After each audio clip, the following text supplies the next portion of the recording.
কচুরলতির recipe কিভাবে খুবই সহজ আর সাধারণভাবে রান্না করে অসাধারণ একটি খুবই মজার রেসিপি তৈরি করব। তো হ্যালো ভিউয়ার্স, আসসালামু আলাইকুম। কেমন আছো তোমরা সবাই? আশা করি খুব ভালো আছো। তো চলো আজকে রান্না করছি কচুরলতি।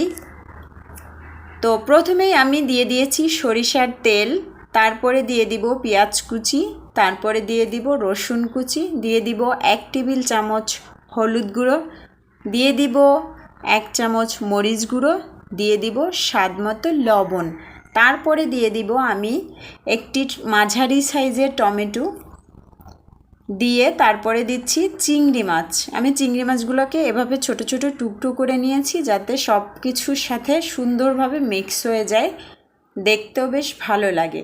তো সবগুলো উপকরণ আমি একসাথে হাত দিয়ে মিক্স করে নিব। তো ভিউয়ার্স, আমি কিন্তু চুলা গরম করিনি, শুধুই ফ্রাই প্যানটি বসিয়ে সবগুলো হাত দিয়ে একসাথে মিক্স করে দিচ্ছি।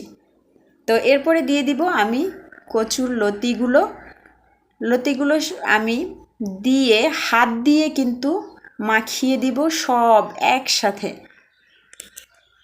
এই রেসিপিটির মূল স্বাদই হচ্ছে এভাবে সবগুলো একসাথে মিক্স করে তারপরে বসিয়ে দেওয়া।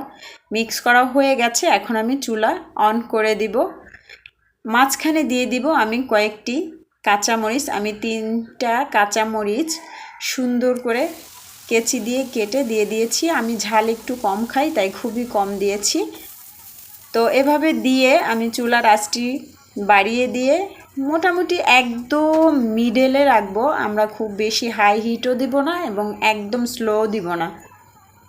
তো এভাবে মোটামুটি আঁচে রেখে তারপরে ঢাকনা দিয়ে রেখে দেব বেশ কিছুক্ষণ দিয়ে। তারপরে আমি ঢাকনাটি খুলে দেখব। এই যে দেখুন, লতি থেকে অনেকটা পানি ছেড়ে দিয়েছে। একদমই পানি দিতে হবে না, কোনো রকম কোনো পানি দেওয়ার একদমই কোনো প্রয়োজন নেই। দিয়ে এভাবে নাড়াচাড়া দিয়ে আমি আবারও ঢাকনাটি দিয়ে দেব। এভাবে পর্যায়ক্রমে বেশ কয়েকবার ঢাকনা দিয়ে দিয়ে সেদ্ধ করতে হবে। পানি ছাড়াই দেখবেন এমনিতেই সেদ্ধ হয়ে গেছে। আর চুলার আঁচ কিন্তু একদম স্লো রাখতে হবে যাতে একদম হাঁড়ির নিচে লেগে না যায়। তো এভাবে বেশ কয়েকবার নেড়ে চেড়ে একটু সুন্দরভাবে আলতো করে নেড়ে চেড়ে দিব যাতে লতিগুলো একদম ভেঙে না যায়। এভাবে আস্তে আস্তে দেখতে বেশ ভালো লাগবে।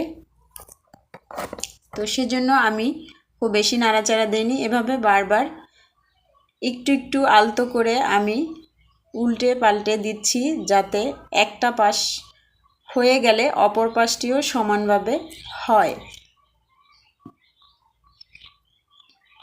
তো এভাবে দুটো পাশই আমি উল্টে রান্না করব বেশ কয়েকবার। এই যে দেখুন, নিচটা একটু লেগে লেগে এসেছে, এটা একটু পোড়া পোড়া ঘ্রাণ আসবে। তো সেই ঘ্রাণটাই কিন্তু মূলত অনেক বেশি টেস্টি। তো এভাবেই অনেক আগে খেয়েছিলাম এরকম একটি রেসিপি, তো হঠাৎ করে মনে পড়লো এভাবেই আমি রান্না করব। এই যে দেখুন, একটু পোড়া পোড়া ভাব হয়ে গেছে, বেশ সুন্দর লাগছে দেখতে। অলমোস্ট ডান, আমার কচুরলতির রেসিপি হয়ে গেছে। যারা একদমই কচুরলতি খেতে পছন্দ করে না, এভাবে একবার রান্না করে অবশ্যই ট্রাই করে দেখবেন। কত মজার এই রেসিপিটি, একবার খেলে ইচ্ছে করবে বারবার এই লতি দিয়েই ভাত খাই।